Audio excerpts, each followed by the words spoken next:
Welcome to the OAPN Podcast with your host, Adarsh Sakare. No bullshit, no cuts. 100% raw conversations with 0% fucks to give. We don't encourage the consumption of alcohol, but if you want to open up a cold one while you watch this, it's not a bad idea. Welcome to episode number 35 of On a Personal Note with Adarsh Sakare. Our last episode, we had Noanita Lodh.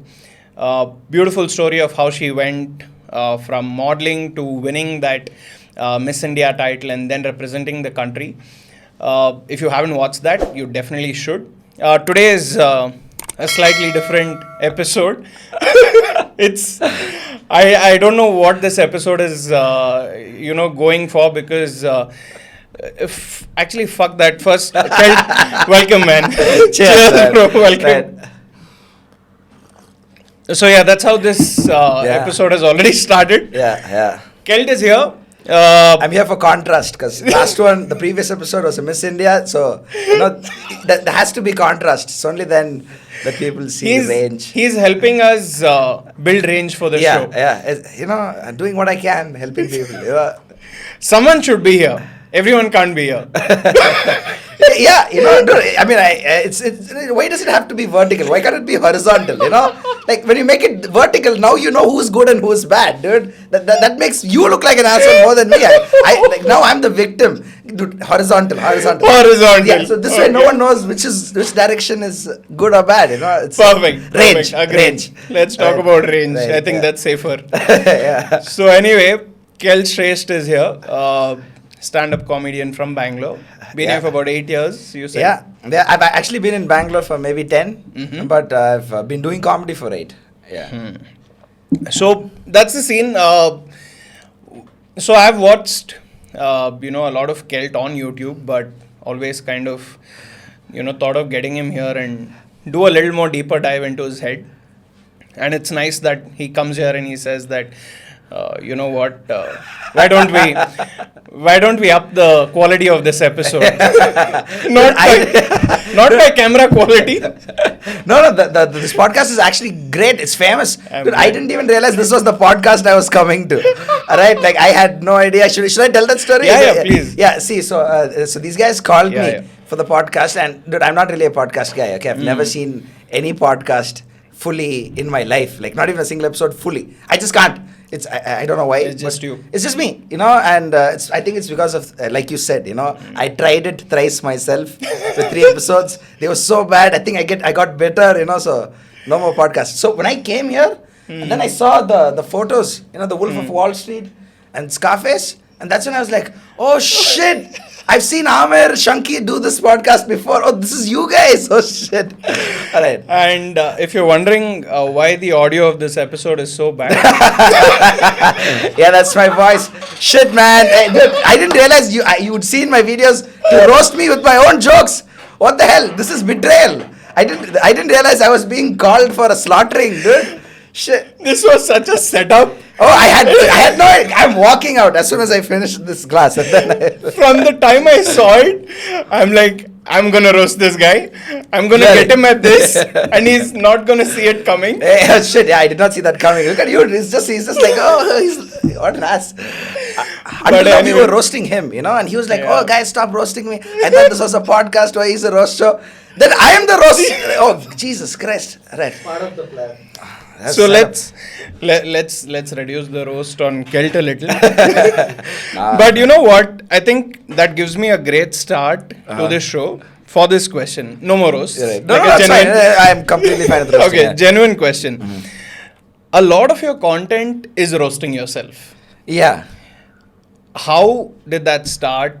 Where did that start? And what's the type of responses you get with that? Because I honestly love it. I love the way you fucking put yourself out there and roast the fuck out of yourself.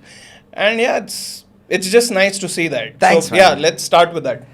I don't know. I guess it's the way I was raised. It's like a lot of people don't know this, but French is actually my first language. Oh yeah? Yeah. I'm French on my dad's side. What? Yeah. As in he's still Indian. but like I have like French like lineage far back somewhere. I don't even know that. Not like immediate. Not immediate. Okay. But like my grandmother is brown skin, but she has like French nationality, so she's like French. Okay. So she's in France, but I mean she's now back in India. I haven't actually seen her that Is much. her name as complicated as yours? No. Hers is more like simple. It's Juliet. It's Okay. Juliet. It's, so French is my first language. Yeah. So till I was 10 years old, it's the only language I could read, write, and speak in. Okay. Right? And I come from a very small town, which means I had no friends growing up. Fuck. Right? So the only way I realized that people would laugh is if I make fun of myself, And I was also a very fat kid, so people were already making fun of me. I don't know. I guess that's why I started. I guess it's also my dad. This is too deep a conversation, man. Like, Jesus Christ. This is such a setup. He gave me the alcohol and then he's like, yes, tell me about your life. Dude, therapists would make a killing out of doing this right now. I swear to God. Should I consider that? Yeah, you should. Anyway, this place is not making us money right now. Hey, welcome to this career. I swear to God, dude. Us trying to enrich your stupid audience's lives, right? And you guys give us nothing back. Look at us. Look at what you've turned us into. Two alcoholics, not making money out of anything. Talking about deep stuff for you. Yeah. That's how we start. Like. Anyway. Yeah. Go on, man. Like. Continue. You think I was going to let you go? Yeah, seriously. Dude, you should become like an insurance. I understand the Wolf of Wall Street poster now. This dude is like, you're the guy that, yo, tell me your deepest, darkest secrets. Like, all right. Now I can't trust your laughs also. Now he's laughing just because he's like, yeah, finish your joke. No, whatever you call this a joke, finish it. I'll laugh. By the time you laugh, I'm ready with the next. Shit. No, okay. I think it's primarily because of my dad. To be honest, my dad is kind of a self-deprecating dude. Okay. And since I was a kid, he would always introduce me to friends of family and like relatives, whoever they are. Like this is the first time I'm even meeting them. He would be like, yeah, this fellow is a good for nothing fellow. Oh, fuck, okay. He's a rascal, but he said it with a smile. Like he says, not in an angry way. He would roast me since I was a kid, and like, and I'm supposed to, as a kid, I'd just be like, yo, what the hell are you doing, man? Like they're just meeting me, and they would also laugh. They'll be like, oh, my father is like my friend, at that young in age. But that has backfired sometimes. Okay. Do you know who Somnath is? He's a comic also. He's Might have comic. seen. So this is something my dad does all the time. Okay. To this day. If I'm sitting watching or a movie or something, or if I'm writing or whatever it is I'm doing, not writing. I mean that I just said. Like clearly that's just a lie. But whenever I'm just simply sitting around, how my dad sometimes shows love is he'll come stand right behind me, and he'll shove his foot like up my ass. What the like fuck? Not up my ass, but like underneath my ass. Like not inside. Okay, it's not vertical. Okay, like horizontal. He would. There's something he has with horizontal. It's positions. But this also.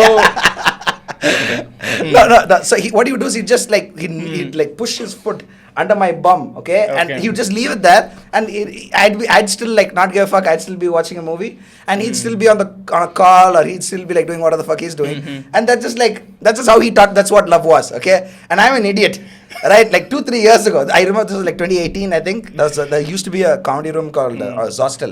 In Zostel, we used to have open mics back then. And I remember Somnath was sitting and he was just like chilling and talking, okay? And I, out of affection, wanted to show him love. So I tried to shove my foot under his ass, right? This dude got so angry. He was like, yo, what the fuck, dude? And he just like, was like, oh, that's when I realized, oh man, my upbringing is kind of fucked up, Like in some places, it's a little questionable. You actually had a rough childhood. No. No. I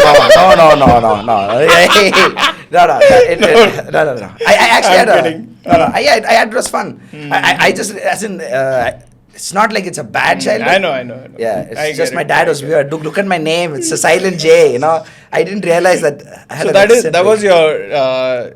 I don't remember the reason. I know you have explained this before, but who decided the spelling of your name and my why dad. is it spelled that way? So I'm actually named after a Danish saint. Okay. Yeah, I'm Catholic by birth, and I don't know. It's my dad's decision. Okay. He was just like, I'm going to name him Kelt. It is. And nobody stopped him. That's the weird part. So today also when I was messaging you, right, like, hey Kelt, I know that your spelling is not Kelt. Yeah. But I'm like, I'm not going to take the extra effort to get it right. Yeah. Which is why I changed the spelling of my name across all social media. To Kelt. To Kelt. You know, I Keep it realized simple. like, fuck, people should actually find me, man. They can't remember me. My You name. might just be losing money because of your name. Yeah, I could be, you know. Not able to find you. Yeah. You know, event organizers, they just see my name like, the fuck is this? I can't even call him. What do I say? Hello? Because I don't want to sound dumb, and then they just like move right past me, you know. Shit, dude. Oh man, what a start! Like, I've not even started actually. Like, this is not how I start. Yeah, dude. It's like you turn me into like oversharing. Okay. I'm oversharing. So I think I have to be cool now. You know? Yeah, I'm gonna be cool. Bro, where did it start, bro? Why are you a stand-up comedian? Like, let's get that out of the way first. Okay. Where did it start? When the fuck did you decide? And I want to get a bit of that on the episode first. Yeah. Okay, so I used to be a business analyst. Mm-hmm. I was outsourced for Nielsen France. Okay. And so, like, I had friends, I guess, you know, and then they were all like just telling. There was this one person called Camille. She's actually French. She's white French, right? Now she is kind of like the elder sister. Camille. Her name is only Kami. No, as in it's Camille Armanini, if I'm not mistaken. That's her name? Yeah, I'm not sure about the Armanini Man, part because the second name, I fancy. haven't called her in second name. Why would I? So you even have friends whose names are weird, not just you. Yeah. I mean, she's French. It's, That's nice. So the French have just like weird names. Okay. You know, Inner Ring Road has, towards the end, they used to have that ice cream parlor Which one? on the left, right opposite EGL. Okay. That was also called Camille. It's Camille. Okay. So just so you know, Anyway. it's Camille, I mean English, whatever. In French, it's Camille. Yeah. So she, very close friend, and she told me that, like, dude, you're really funny. You know, you should When was this? Like, how many years ago? 2013. And you were how old then? I was 20.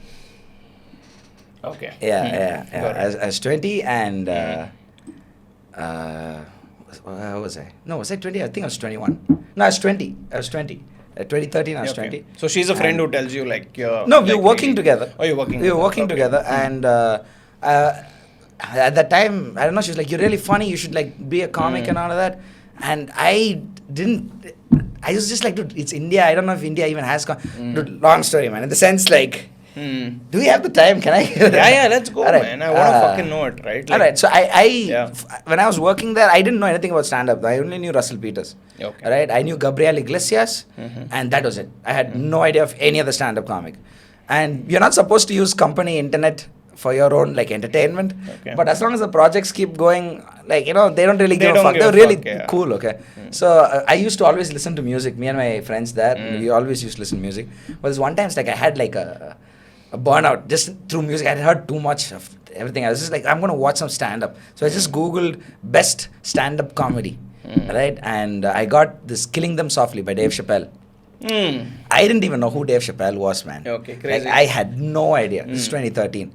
I just clicked the video and I went back to work, right? So I'm not even watching. I'm just listening, right? And this dude is doing such insightful. That special is so good. It's one of the greatest of all time. Like all It's time. on Netflix. It's on YouTube. Weird enough, it's not on Yeah? Netflix. This is like him so young and like he's thin. He's lean He's and- lean as a yeah. motherfucker. And dude, he gets like applause breaks and like Yeah, standing ovations mid special. Yeah, so yeah, many yeah. times. And Yeah. this I wasn't even watching, dude. I was working. You're just listening to I'm it only and listening and I'm working. starting to laugh my ass off. And this one, he has this one joke where he says, what it would be if Bill Clinton, how Bill Clinton picks up black babies, and like that. He says that Dave Chappelle votes based on how he feels. Okay. You know, not the actual political policies of the politicians.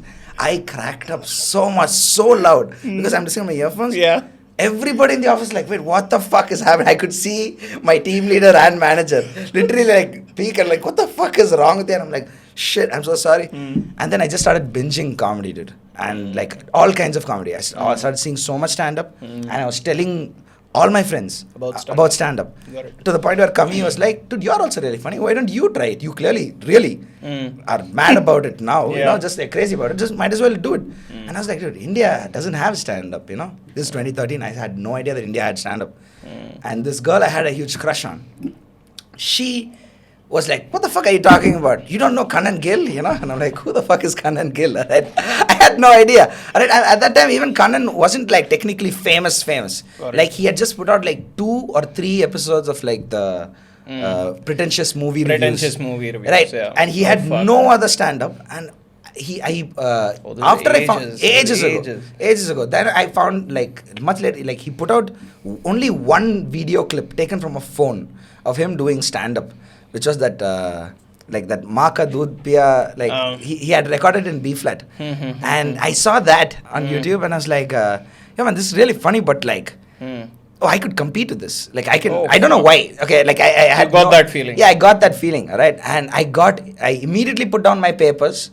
Yeah. Without even seeing any of them live. This is which year again? 2014. So you're like 1 year into work? Yeah, 2 years. 2 years. I was in my second year, as in 1.5 years into work. Into corporate. Corporate, and I put down my papers. I was an idiot. I didn't even go see any stand-up live ever in my life.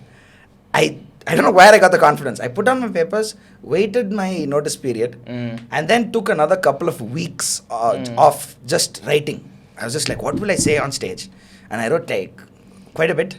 You're just writing on your own. On my own. No feedback. Like there's no research. Nothing. There's nothing. You're like, I want to say, I want to do this. Tell jokes. Yeah, I want to tell jokes, because like I'm making normal people laugh. What will it be like if I do it on stage? Man. Yeah, organic as fuck. Organic, but it's also slight regret now. I sometimes think I'm like, shit, if I had stayed back and done this, because dude, at that time we had only 2 open mics a week, right? And no shows in the weekend. Shows in the weekend are only like the established comedians, the guy who started the scene, like Sanjay Manaktala, Sandeep Rao, Praveen Kumar. Where's he right now? Sanjay is in LA. I don't know exactly what he's doing. Completely off, like. Yeah. Most of them went. I like what his wife does with the accents. Have you seen that? No. It's pretty hilarious. Anyway. Okay. No, so they were there, and like we had only 2 open mics a week, which means like I was suddenly jobless for the rest of the time, and I had saved up like a certain amount of money, and I thought like, yeah, this will be enough before I start making money in comedy without making any research in the business or the industry at all. I like fucked up, as in like I ran through the money. So now, I was like, maybe I should have stayed back another 2 years. Just save up a little more. Save up a little bit more. And then, do both. It's like parallel. Yeah. Got I mean, if I already knew that I'd found what I want to do for the rest of my life, might as well give it a little more time. Give it a little bit more time, give it breathing space instead of maybe that's what came with the fact that you were one of the first people who started it. I guess. I mean, right? I guess, yeah. You can't have everything. Yeah. I had more faith back then, in the sense like there were less people. Yeah. There were only 20 comics in all of Bangalore. And what? that included Kannan, Kenny, Biswa, Naveen as in Naveen Richard. Okay. Give behind the camera, I am wandering down and I know better. Sorry, bro. Tell me. So Naveen Richard. No, including all of them. Including all of them and me, who had just joined with Sridhar Venkatramana on the same day. For like open mics. Our first ever open mic. And Rupen Paul also had started that week. Oh, sweet. Yeah. And like including all of us, there were only 20 of us. So we had like more faith. Like, I mean, I had more faith. Like, oh shit, if I just keep working, if I just keep writing better and better jokes and keep putting it out, it will work out. And that was the case back then. But I guess I stalled too long. I waited too long to put out my material. Because I was just like trying to like, I think it can be better. I think it can be better. And then like I missed the train. To put out the material. To put out the material. I think I missed on that train. Okay. The train had already gotten packed. And now I'm trying to be like, is there any space? Can I? Space? Yeah. But that's crazy fucking level of awareness. I think I want to jump into that a little later. Right. But then, so you leave and now you have left and you have fucking left your job anyway. So you're trying to do your stand-up scene. How long, like, then what was happening there? Are you getting crowd coming back, recognizing you? Now? No, back then. Or what's happening? Actually, yeah, man. I was getting way more audiences back then. Yeah? Back then, stand-up was also way more English. There was no, like, Zakir, Biswa, Upmanyu, really. But, like, these 3 together kind of, like, flipped the scene around. Weirdly enough, Biswa used to be an all-English comic. Yeah? Yeah, when he was in Bangalore, he was Are an you serious? all English comic. Like no Hindi? No Hindi. And like, except the occasional or rare band show. What? Other than that, he used to be... When did the shift happen for him? When he went to Bombay. I'm not shitting on Bombay. You know, he's a great comic. I'm just saying, like, he used to be more English back then. Everybody, like, Shanky and Biswa were the only two comics I would see at every open mic. Even though there were that few back then. And now we have like 6-7 open mics every day in the city. Yeah. And there are still like 20-30 comics who are complaining that they're not getting stage time. You know, it's the scene has changed. But back then, yeah, man, I forgot the question actually. Like, I'm going back through no worries. memories. No, I was asking about were people coming to see your shows? Were they Yeah, recognizing they you? were. Yeah. And what did that make you feel? Like, did it make you feel right away that this was the best decision of your life? Yeah. Yeah? Yeah, back then. Back then, I was really so pumped. Oh, dude, the laughs. Once I get the laughs, I would just be like, oh, I was born to do this. Yeah. You know, it's like, that, oh, those laughs, oh, you just feel like, dude, you want to go Full conquer the fucking world. pump. Yeah, Full man. fucking pump. And I really thought like, oh, this is going to happen. I just have to wait it out. And then, like I said, I think I missed that train. And I think the train is going to come back. Yeah. I think there it is no has such to. thing as a train that's left. It's just that it's... Newer trains. Yeah. Newer trains. You just have to... Trains that fit you, maybe. Kind Now, of. So because this is a very interesting thing, right? Because I feel like I really want to talk about this, man. Right. Different things happen for different people at different times. Right. Okay? Yeah. And this is real shit. Yeah. And there's like, you fucking genuinely felt that this was made for you. And then Yeah. you're saying you missed the train. Kind of. Right? Okay. Yeah. You started to feel, okay, I'm missing the train because this is already... No, like, I kept missing trains on purpose. It's like I miscalculated a lot. Tell me, dude, like, give me 3 fuck-ups.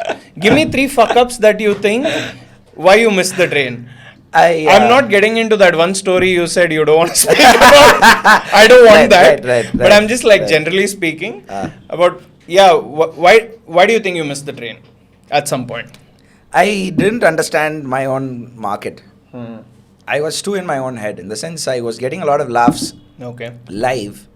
But I also, business-wise, I made a couple of really bad decisions. Like Comicstan Season 1. I was really offered an opportunity to be a part of that show. You know, I didn't even apply. And are you serious? Yeah. Okay. Yeah. I'm not going to name who, but they really put in a very good word. And it wasn't just one person, it was like 2-3 of them.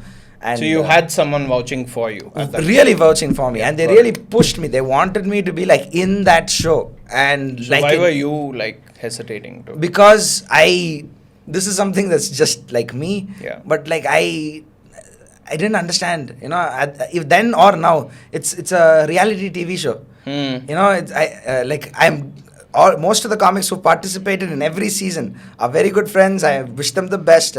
But it just wasn't me. You know, because there are some things you're not allowed to say. There are some material that's not exactly in. And then you have a very specific time. You have only 4 minutes to perform a joke. And it has to be under a certain category. You can't really... And I had no jokes like that. Like if you ask me what is an anecdotal joke that I have, that is purely anecdotal, for an anecdotal round, I have nothing. Because all my jokes are like a bit of everything. There's a bit of, it's just me trying to be funny. I never wrote it to win something. So, and I was also a bit cocky because I was getting a lot of laughs and an investment that I had made matured. So I had gotten some money. I had it's not a lot of money. Decent amount. Decent amount. Okay. Decent amount for me to... Decent amount to the point where, let's say, you know what, I quit originally with a certain amount of money that I thought would keep me coasting. I got like the same amount. That's what I had. Pretty nice. And I wanted to be like, I'm going to go to Bombay and record all my videos. And then I would make more. So I was just like, oh man, if I'm going to record for myself, why the hell should I don't need Comicstan. You don't need a brand to I come don't need through. a brand. I'll do it my own way. And I guess that backfired. That was a bad business move because I didn't realize back then how much I'd actually these guys vouched for me. I should have done something. And I also didn't realize how much I would miss out, how much my own videos wouldn't really work. You know, so What if you tried? What would have happened? I don't know. I don't like to think about it. Mm. Because I realized that the more I think about that, I started going into like bad spirals, man. I was starting to think like, oh shit. No, I'm just trying to justify your decision in my head, saying maybe maybe art cannot be structured. And mainstream always try to structure it. It does. And there are some of us whose blood doesn't allow it. Yeah, right? Kinda. And I'm just thinking, right, is that a wrong thing then? Like, I really think it depends on your expectation. You know, I think like if you, because industries like mainstream does add structure. Yeah. But with structure, it also brings the benefits, the fruits of that structure. Yeah. Because it gives dividends for your investment. Which is, it really depends on what you're looking for. What are you here for? What am I here maybe for? No, like just generally saying, what are you here for? What do you... And maybe you picked what you're here for, and maybe what you needed was also important to think about. Yeah. And maybe that didn't... But then I've also been thinking, I also have a tendency to self-sabotage. Okay. A lot. Okay. A lot. I've done that a lot in my life. That's why I kind of like taken this break from stand-up, for 2 months. Because I'm just like, I'm self-reflecting. I'm trying to figure out like, dude, I was going crazy. I was like, dude, I have to like calm the fuck down a little, be a little bit less bitter and all that. And I realized like it's, I don't know, man. I guess you have to learn how to be a bit more grateful. I guess. I don't know. So this Comicstan season 1 is a pass. Yeah. And now Comicstan 1 say releases, and then you're seeing all these guys like Shanky is one of my best friends. Yeah. And like he got so successful, and I'm so happy. Like that's the thing. It's not the success of others that. What happened there? Like I think I spoke to him on the podcast about this, and maybe not much in detail. How did it help him, by the way? The Comicstan. Oh, it really helped him a lot, man. As in, like, he is like a soldier. He's like the son I think my mother would have liked to have. I'm not kidding. The dude is a sweetheart. He takes care of his family properly. And whatever he does from stand-up, before his own need, he puts the need of his family. Like before anything else. He's like the perfect boyfriend of like I get jealous, man. Like, dude, I've told him I've been third wheeling his last 3 relationships. Right, like that last 3 relationships. He had 3 relationships. Not at the same time. Not at the same time. No. But you never spoke even on this. On part 2, you better speak about it. Shanky. What a guy, dude. Only Jagriti. Like, never spoke about... What have I done? I didn't realize. Dude, he's evil, dude. I swear to God, I was... This is entrapment. Is this entrapment? Can I say entrapment? But, so what are we talking about? Shankara and his so Shanky, Comicstan and he got Comicstan on that. And he really, dude, Bangalore needs a comic like Shanky, dude, in the sense of like not just his comedy, because he's a shitty human being, but we really need at least 5 comics who are famous who remain in Bangalore. Because so far every comic who makes it even decently leaves, and I get it. It's good that they left. Because, it's ambition. It's the whole thing. The only reason you want to be better is because you want to reap more fruits. And it's good. I have nothing against that. But because, like, no one famous is there in Bangalore, the local scene really has to fight. It has to struggle with getting an audience. And having Shanky in that sense really helped out. Yeah. Because he was one name that remained. So, because he was doing shows and he was marketing shows, other comics would be in the same lineup, also profited stage time in front of a good audience, in front of an audience that came for comedy. So, like, the scene owes Shanky at least that, a lot. Yeah, quite a bit. Oh, that's crazy. I think over the years, the scene has always had some, like, comics who are like pillars. Like in the beginning, it was Sanjay, it was Praveen, Sandeep Rao. Sandeep Rao, when I started, was like the king. Yeah. Dude, nailing that guy. Every corporate show. Yeah. Not just corporate, man. 2014 pop shows, they used to have Take 5. Every Monday, like when Sandeep got on stage, like all like Biswa would run out and like not whoever would come out and be like, yo, Sandeep's on stage, and we'd go see Sandeep, and because he would destroy, man. Like in 2014, he was probably the best comic I had ever seen in my life, you know. And I had seen quite a lot of comics because they would travel, I would travel, and like I'd never seen anyone do what Sandeep did. Got it. Then they moved out of the picture. Then there was like Kenny, Biswa, as in they were there also, but like I think they really helped a lot too. Actually, they helped probably more. They really established a sort of like a, I don't know, man. I think Kenny, Kannan, Biswa, Naveen, Richard. Even Naveen had them boxer shots, which is honestly so good. They have some of the best sketches. Yeah, even now. Even now, like, I don't know why they're the not most uploading. recent one, like I think 3 years ago. Yeah, that's the thing. whole spaceship. Recently, they haven't uploaded. That was all. They are Star Boys. That was Star bro, Boys. Yeah. That was. I No, think that Naveen was is the a last great stint. writer, man. Yeah. He's very good at it. A very sweet guy. Very sweet guy. Mm-hmm. Yeah, but they also, you know, the way they pushed themselves online and the way they made sure, like, they were funny. Yeah. Audiences started, like, booming in. You know, Kannan, Kenny, Biswa, they really gave that boom. And I think that's why it was so English also back then. Because Veer Das, AIB was kind of Hindi. But like Veer Das, we had more English. It was a very elitist, I guess, in some ways. Yeah. And but then Zakir and Upmanyu and Biswa, like really, they flipped the game. Flipped the scene. They flipped the scene, and like suddenly it was back to what stand-up actually fundamentally actually is. It's the common man's art form. It's the art form that is supposed to hit you at your core, the rawest, you know, like you're a normal dude. We're all normal dudes. What the fuck, you know? It's just trying to be relatable, funny, a little thought-provoking when we can, but ideally, fundamentally funny. You know? But that shift had to happen someday. Yeah. That shift had to. You can't avoid it. Yeah. But then, did that fuck up English comedians then? A little bit. We are now the niche. You're either an English. I mean, you can't ignore then that English stand-up can't grow out of here, right? I mean, no, it can. It can still. Dude, we have more English-speaking people in this country than all of North America put together. We have purely by population, as in we fuck a lot, clearly. Yeah. But clearly.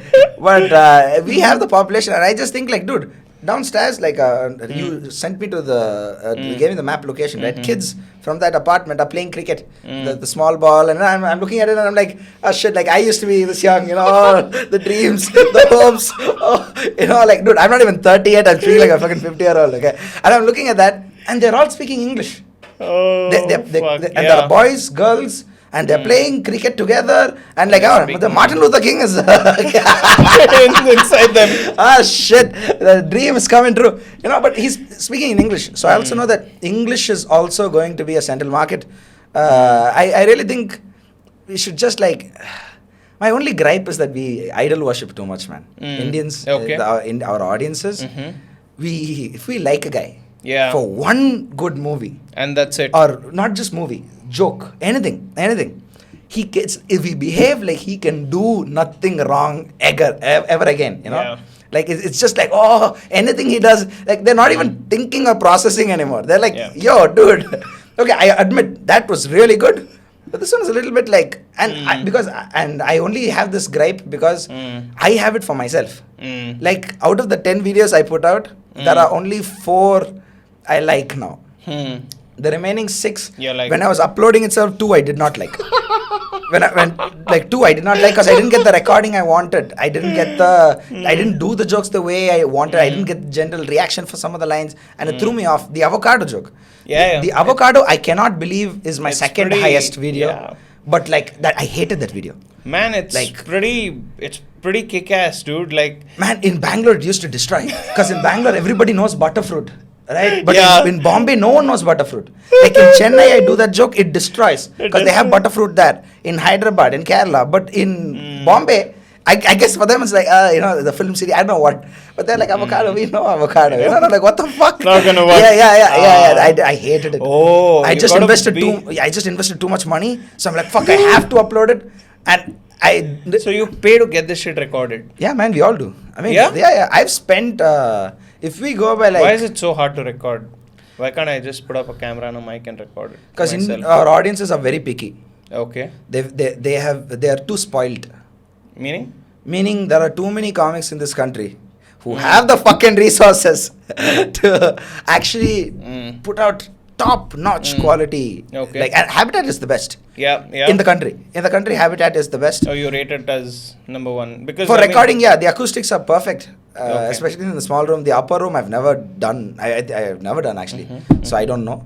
But that's only because I don't have an audience pool, you know. So I have to like, you motherfuckers don't come. Right? So I can do only the smaller room. But it's great. The acoustics are great. It's one of the best. That's why I now go there to record. That comedy club we had in Bangalore, but then they shut down. Why? Why is it shut down? I didn't know this. Because we weren't pulling audiences, man. Like none Yeah? of us were famous. Yeah. As in Bangalore didn't have 5 comics. I estimate 5 comics who are famous, who remain in Bangalore, so that audiences come for local shows. Because Bombay and Delhi have that advantage. Chennai also has it. Chennai also has that advantage. Because they know that all the famous guys are in these cities. So even if they go to a regular open mic, they might bump into someone famous. They might see someone. Bangalore has nothing like that.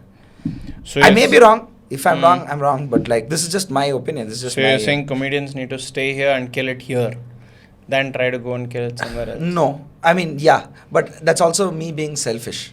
I'm only saying that because I need them. Yeah. I don't know if I'll do the same if I... if any comics see You this, is get going to kill me, dude. Because I keep saying all the time, you know, so many comics they ask me, you're also going to leave? No, and I'm like, no, man, I'll stay back. You're also gonna leave. How many comedians get high before they are up on stage? A lot. Not Yeah. a lot. Actually, I don't know. I used to do it a lot. Okay. Yeah, so you mean right before on stage or you say in general? Yeah, like no, in India I'm saying, Right. or in Bangalore. Let's talk about Bangalore. Right. Is it a scene to like get a little tipsy before you get on stage? Not Bangalore. Let's also talk about generally, right? Does that help? A lot of comics do that in Bangalore. Yeah? In Bangalore, it's actually we're notorious. Bangalore comics especially are notorious. We have a Yeah. reputation across the country that Bangalore comics are alcoholics. And we're also very Tamil. I don't know. A lot of us are who are also alcoholics. It's a weird combination. It's not a good combination. Does it help? No, man. No? No, man. As in, it depends. It really depends on the mood you're in.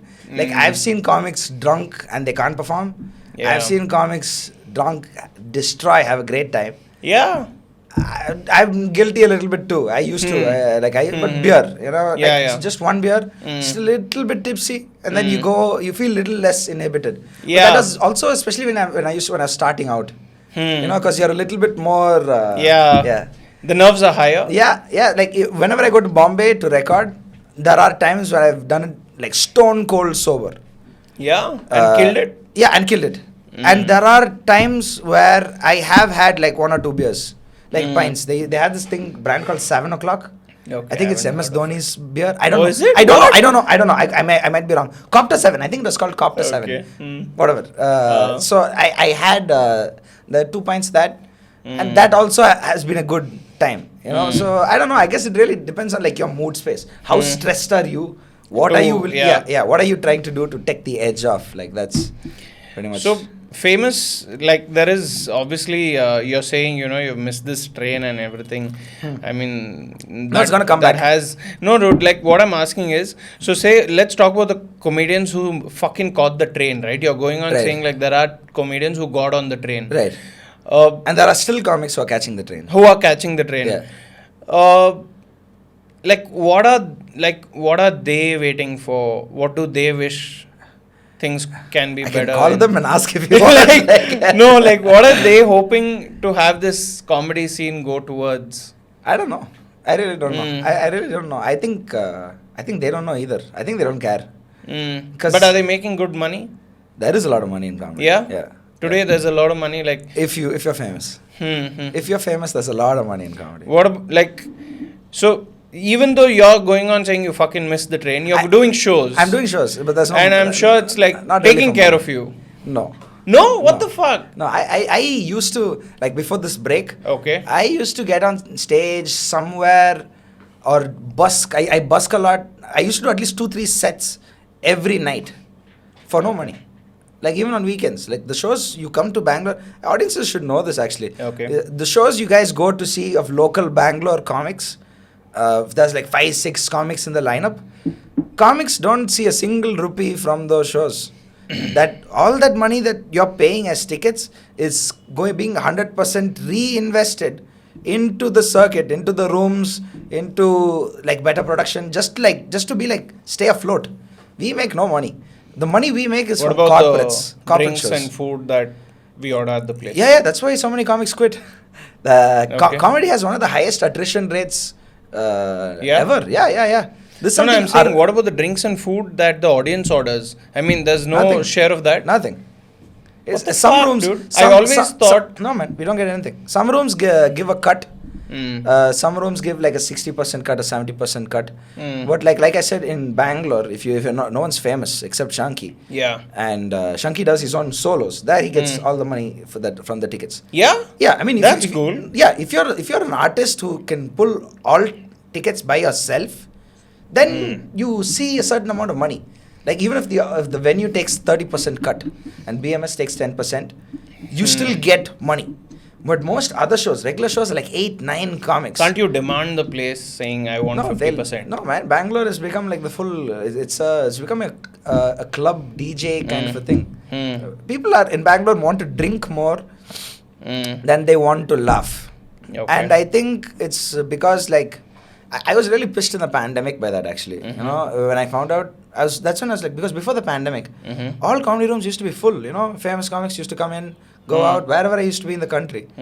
Audiences would come out, they'd take pictures with the comics like, yo, hey, I was here. And that's when I realized, like in the pandemic, when all comics were actually looking for audiences. Yeah. You know, because nobody, I'm not saying COVID, dude, COVID was a huge problem. Yeah, fucked and everyone. everybody was at least trying to be safe. Yeah. But after like the first lockdown, people were fucking up. Okay, everybody was going to bars and drinking everywhere. But comedy shows weren't filling up. Comics were still like fucking struggling. We weren't getting any stage time at all. And that's when I realized, oh fuck, all those guys, they used to come for those shows because they wanted their Instagram feed to look good. It wasn't really because they were fans of comedy. I really have that doubt. I was much more bitter a year ago. But now, like I said, I'm doing this whole like, you know, like great gratitude, learning how to be grateful, learning how to. I understand. I sound like very bitter and spoiled. Not spoiled, but like, Bro. yeah, no. I've been reflecting. You know, and I realized like, oh, I shouldn't become that guy. I don't want to be that guy. You know. You never know. You'll end up being Bill Burr of Oh, India. God.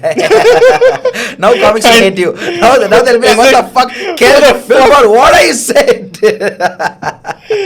No, man, I can't do Bill Burr. He's more sure of himself. I'm too afraid. I'm a pussy. It's You were talking about how you don't care while shooting, and you put out a lot of stuff that's very raw. Yeah. Especially this one video where like people are leaving. Yeah. Stay for this. Yeah. Like stay for 15 more minutes and then you can leave. And I wanted shit to, like yeah. that. That takes a lot of balls, dude. Like you just don't give a fuck. Like little bit. Yeah. Little bit, yeah. It was also me like wanting the audience to know that like whoever's watching my audience, when I say audience, my audience. Yeah. I love my audience. I have like on my comments, there are some names that I know because like that's true love. I sense genuine affection and I'm so grateful. You know, that's why in the third podcast episode also I named some of them. I'm like, oh man, you guys, like, I know all the names. Like, it's just like, Okay. because I realized that I connected with somebody and that means a lot to me. Yeah. But for everybody else, I wanted them to know, normal audiences to know, this is what real comedy looks like. In the sense of not comedy shows. Comedy shows. People walking out in the middle of a show. We've recorded and we're recording. We're spending a fuckload of money. Guys in the middle of the show, they're drunk and they're like, you know what, fuck it, I don't give a fuck. They walk out. And that's nuts, man. And I wanted to just like show also that like to my own fans also that like, listen, I'm putting out this video because I have to, because I've spent too much money. Yeah. And I'm not going to record again. Like, I can't keep recording You the can't same keep joke spending again. money also, Spending no? money also. Fuck, man, I'm not made out of gold. I'm fucking broke. I've been broke since I started comedy. And like, so I put that out and I want them to know, like, I'm sorry, this is not what I wanted you to see. but this is the best I could do so far. Like, this is the best I could do right now. The last 3 videos, actually, the last video in particular, and another 3 videos that I'm going to put out right now. Okay. In the coming month, I'm going to put out another 3 videos. Oh, is it? Okay. Yeah. None of them have all the jokes of that set. And none of them have, like, because I realized also that, like, I guess I'm pressurizing myself too much. That, like, it's hard for the audiences also to, like, at a certain point, they're like, okay, dude, you've thought too much about this. Like, okay, tell us something else, you know. I'm starting to get that feeling also. I talked to my my old flatmate recently, and he told me, he's like, dude, you're really funny. You need to start, like, having faith in yourself. You know, if a joke doesn't work, don't worry. Like maybe that person, that crowd is not your audience, but there are still a lot of people who are going to love your comedy. Like, relax. And that's when I realized, okay, you know, like, obviously I can't win everybody. And I realized that, like, things come in time, dude. Like, how's like, you know, now I don't know how this works, but see, in the stand-up scene, you have so many people, right? Like, every time you go for an open mic, there are 5-6 people. Right. Now, obviously, there's different groups of comedians in Bangalore, different groups of comedians in Mumbai, and, you know, there's different groups. And even, like, some of those groups are very personal as well, in terms of they are friends of each other. Like, they hang out with each other on a daily basis, and they're trying to build each other's careers as well, in terms of what I feel. Is comedy a space in India right now that's supportive of each other? Like, does a comedian support another, or is everyone just trying to get on top of each other? Like, I really want to know. It's the latter. Yeah? Yeah. Fuck my life. Okay. Yeah. And why can't it be the former? Egos, I guess. And I'm guilty of it too. Okay. You know, I'm not going to say I'm, like, innocent. There have been some times where, like, but for me, there's another problem, and I don't speak Hindi. I'm really now trying to learn Hindi. But I don't speak Hindi because I want to have my own opinion of Hindi comics. Because a lot of comics in India who are Hindi, off stage, when they talk to me, I really like them. They're very nice people. But when they're on stage, you don't like them. No, I don't know. I'm saying I don't know. Form a fucking opinion. Yeah, I can't form. I don't have my own opinion on 90% of Hindi comics. Okay. Because I don't understand or get the nuances of what they're saying. So I know I can't judge. How's that going to help you? I don't get it. Because I realized, like, when some of my friends who get it, and they tell me, nah, man, that joke is shit. Nah, man, that joke is like hack. It's just not that cool. I'm like, oh, I mean, that gives me a sense of relief. I'm like, oh, okay, it's not that good. Fine.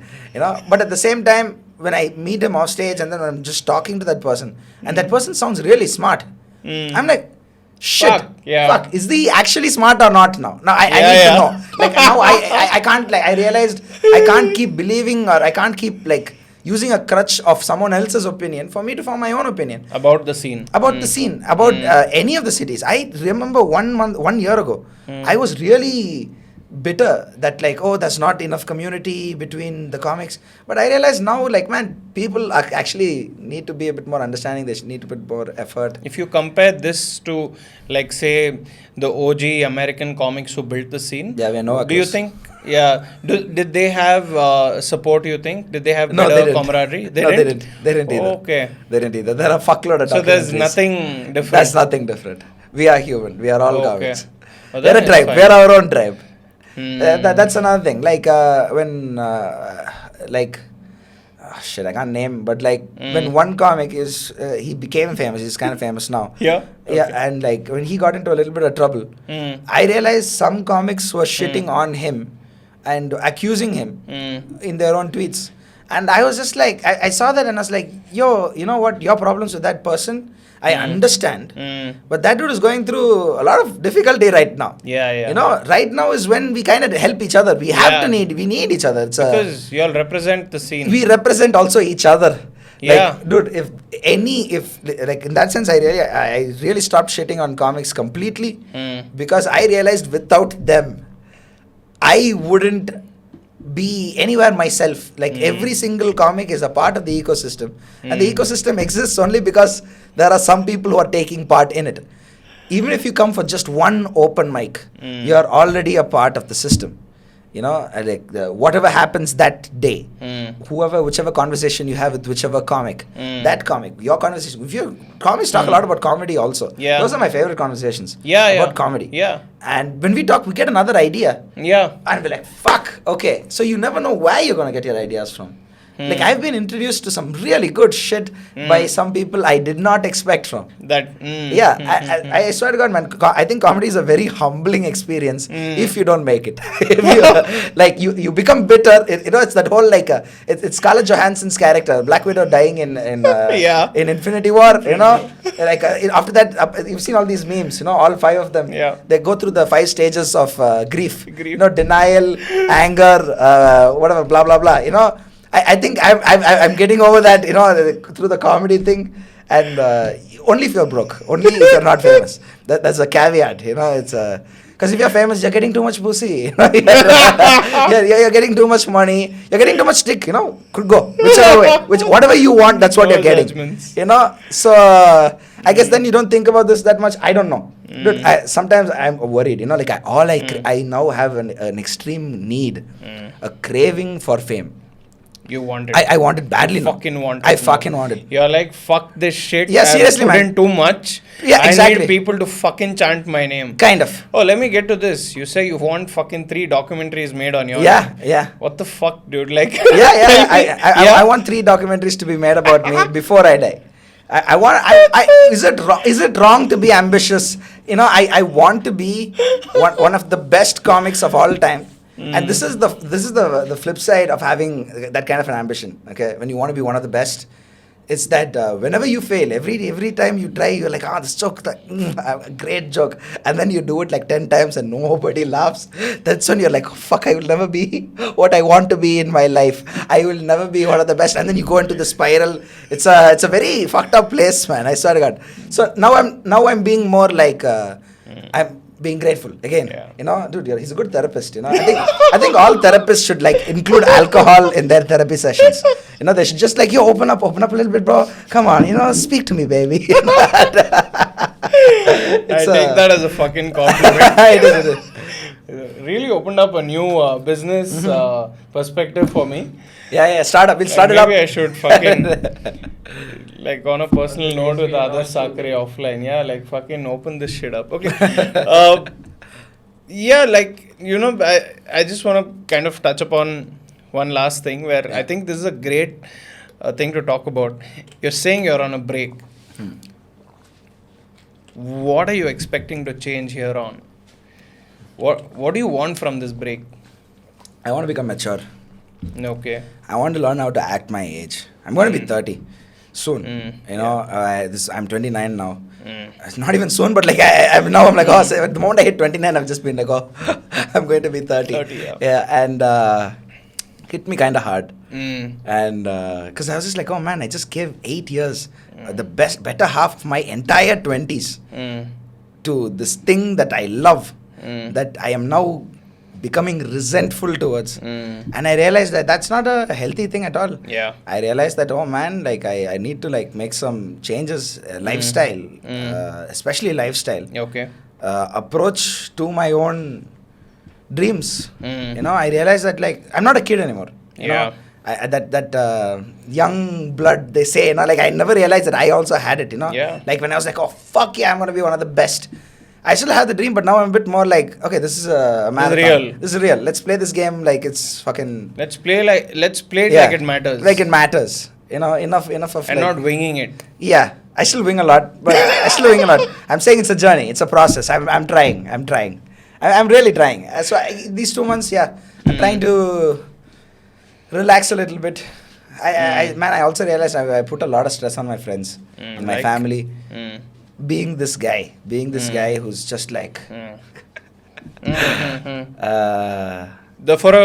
a guy who fucking just wants to start out on comedy, right? If he looks at this episode, it's scary. Genuine. Right. If a guy is watching this right now who wants to start in comedy tomorrow, your story is scary and amazing at the same time. It's the best thing that's ever happened to me in my life. Comedy is the best thing that's ever happened to me in my life. That's why I'm now taking this break. I'm saying comedy is also has been a very humbling experience, journey. It's why now I'm realizing there are priorities. You have to learn to figure out. Fuck, man. Do you know Jyotin Patra? Yeah. Get Jyotin on. Get Jyotin in this podcast. Go tell him because that dude is one of the best. Go tell him fucking tonight. Yeah, I will. Yeah. Dude, like he's one of the best at that I've met as a friend. Who's kept his life kind of in order. Like everybody has their own like fucked up and things. And the guy is married, dude. He's married. And he's manages his scene pretty peacefully. One of the nicest people I have ever met in my life. Yeah. Among all the comics, he's probably the only comic I know who's never fought with anybody. Yeah? Yeah, probably the only one. Is comedy all he does? He also is a very good. He's a very good editor of videos and audios. Okay, so that's another scene. Yeah. Okay. I have never worked with him on that because, like I said, Kami's now husband. Okay. They're good friends. Okay. He's always edited my videos for me. Is it? And another friend of mine, Paritosh, Pari, I call him. Like he has always done my audio. So I can't I can't. I'm a bit of a camp kind, like a loyalist camp brand kind of guy. Yeah. Like build it together. Kind of. So I've always been with them. But all the other comics I know have always gone to either Jyotin or Suhas. Okay. For their video editing. Okay. Yeah. So he does that too. He also video edits as a freelancer. But essentially he's I'd like to have that kind of. At least Jyotin's level of calmness. So Jyotin, you are officially now invited. Yeah. You should fucking come over. Man, I don't know. There's like so much. There's so much in what you're fucking saying. It's like, dude, it is tough to grasp. It is tough to put together. But I really, I've really appreciated the way of just being like fucking honest. Thanks, man. And I think that takes a lot of courage, right? Like, it's anxiety, actually. it's actually deep anxiety. Yeah. It's not courage at all. Everybody tells me that. They're like, oh, you do comedy and all. Oh, you're confident. Oh, you're so brave. I'm like, no, I'm pussy. I'm an anxious motherfucker. It's just once that level of like the tension, anxiety, and all that like inner chaos, once it blows the lid, I have to be funny. I have to be like, no, I'll tell you. Like, God, so it looks like it's confidence. It's actually anxiety. On stage, you seem to have like 2-3 voices going on in your head at the same time. I do. You're fucking interrupting yourself half the fucking time. Yeah. What's going on? Even now. It's just I don't know, man. It's But that's what's funny about it. You never complete the story. Yeah, I know. Like you'll see him on stage apologizing to people saying, I know I went here. Let me come back here. I do that a lot. Apparently, it's called a tangential conversationalist. Apparently, I'm that. Okay. Like I'll start a story somewhere and then I'll just keep branching off into different side stories and I don't know. I'd booked a show last night for Sumit Anand. Okay. And I don't know, I think the final show got like postponed to tomorrow or something. Okay. But I think I've like Sumit Anand is one of my favorites. Yeah, I really like. Yeah. I dig it, man. Like that shit. I don't know what's going on in his head. He's a bit fucked up too. Yeah, a lot. Yeah. A lot. But he's a very sweet guy. He's one of my favorites. He and Kannan are my two favorite comics in the country because they're the only two who are completely English that I am like a fan of. The others are friends. I like them. I like the thing. But like Naveen Richard, relatively relatable. He shot that in Bangalore. Dude, the whole... that was in Bangalore? Bangalore, BIC. This is on Prime, I think, if I'm not wrong. It's on Prime, yeah. His second special, not the first one, the second one, relatively relatable. Man, absolute breeze. But if you go with the mindset of like, I just want to laugh. Yeah. Like, it's like reading a... I don't know if I'm allowed to say Woodhouse novel because this is another thing, man. Like comics are also very critical. Okay, you can't compliment one another like decent. Like I want to say, I don't think he'll mind. He won't mind, but other comics will be like, this motherfucker, Kelt is just trying to get brownie points. I'm like, no, I'm not. He's a nice guy. I know him. He's a friend. What do you want? All right, dude. I really liked Relatively Relatable. Breeze. Whole hour felt like it was half an hour. You just watch it. Done. Really cool. But I really look up to Kannan and like Sumit Anand because Kannan for his structure, Sumit Anand for the character that he's Yeah. built, as in his Yeah. voice and the comedy that he's used to build that voice. I really like Yeah. that. It's very insulated. I like that. It's Yeah. something else, man. Sumit Anand, I think, Yeah. I feel he hasn't even started. Yeah. I feel like, I think no one in India has started. oh fuck, man, Yeah. that's like, I get very annoyed. that gives hope too. Yeah. Yeah, I think nobody started. Maybe because Like people Veerdas aren't has. ready. Like I get very. I have nothing against Veerdas personally, but I sometimes that's. I don't know why I do this, but like it's the jokes, like sometimes when he says like it's a very progressive message, okay, and I have nothing against people who go for that also, but I am now starting to realize that in English comedy is really becoming kind of elitist. Yeah. Where a lot of the audiences who come for English comedy Are coming are kind for- of like woke in a kind of a No, elitist sense. I don't want comedy to become about messages. Yeah. Can we? Yeah. Like fucking agree on that. And here's the thing, man. Yeah. I saw Veerdas for India. I Yeah. really like the special, to be honest. Yeah, Aesthetically, It's it was well- so well it's done. Fucking. Yeah, and- it's like a fucking anthem. Yeah. Yeah. Yeah, and he also in that special especially, he also has a very good cadence Yeah. of like of Yeah. Dude, this is something most audiences I don't understand. Okay, I've said this once before to another, like I think it was in one of the Zoom podcasts. Okay. But like rap in India, Mm. the way it's exploded, I want that to happen for comedy. comedy. In the sense when rap, dude, normal audiences, fans of rap in India, they know all the lingo. They know all the structures. I'm not saying all audiences, but there is a strong core rap hip hop fan base where they know what rhyme schemes are, they know bars, they know albums, they know underground fucking rappers. They've really done the research. In India for comedy, that does not exist. Everybody's a fan of a comedian. The comedian supersedes the comedy. That doesn't make sense to me. Because like I don't think That's you only said, right? That's because of the whole we build idols. we build idols. And the reason why so many comedians in the US have had the lives they have is because people are not fans of them, people are fans of comedy. Yeah. And that Yeah. gives a completely different feel to the ecosystem. Yeah. And I may be wrong and you might disagree too. I think we're about 10 years away from that. Maybe. I feel it's a minimum. And I'm not even like... I hope it's not a minimum of 10. I think it's a minimum I think of 10. here's the thing. I'm going to say 2 years. Yeah. But then again, I might be wrong because I've been saying 2 years for the last 4 years now. Have you seen The Big Shot? The Big Shot. Yeah, I've seen Christian The Big Shot. Bale, I've seen The Big Shot. Brad Pitt, Steve Carell, Ryan Gosling. Yeah. So it's these 4 guys, okay, who found out that the world economy is going to collapse. And In they 2005.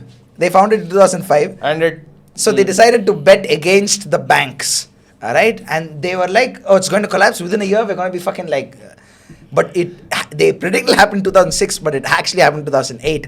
And the second half of the movie is all of them going being like, "What the fuck?